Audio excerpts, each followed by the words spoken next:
Okay, so I'm going to get this out right up front.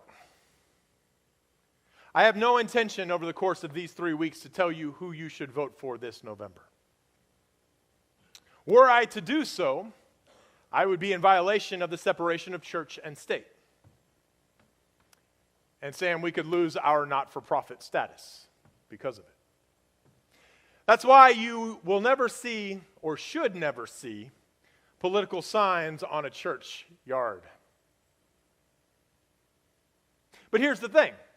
Even if I was allowed to tell you who I think you should vote for, I still wouldn't.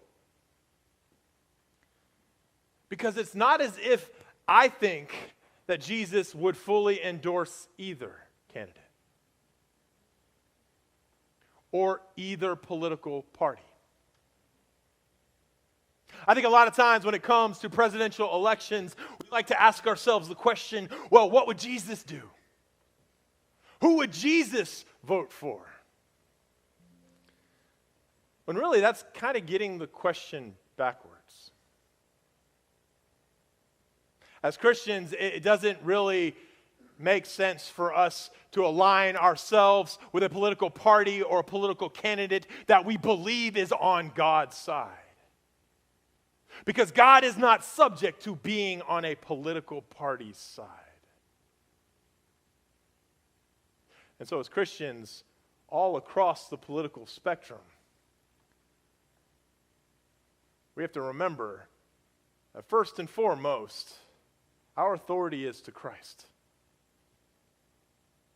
And then after that, we vote for the candidate that we believe more closely aligns with our Christian values.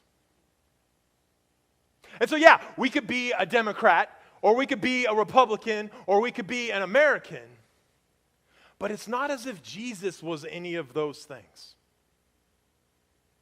And we can get in trouble when we start to believe that he would have been.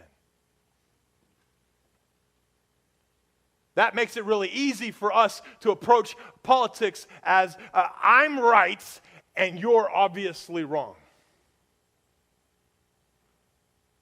And it doesn't help that we have been conditioned lately in politics to think this way.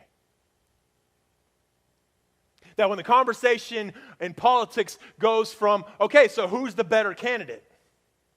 Who has the better policies? Who can move this country, this nation forward? Who can help the economy? Who can be a better choice for the world at large?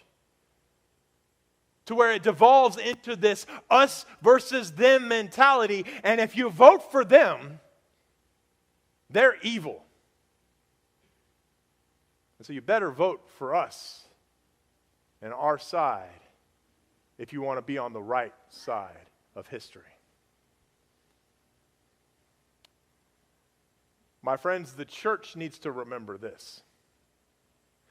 God doesn't play those games. Jesus did not play their political games.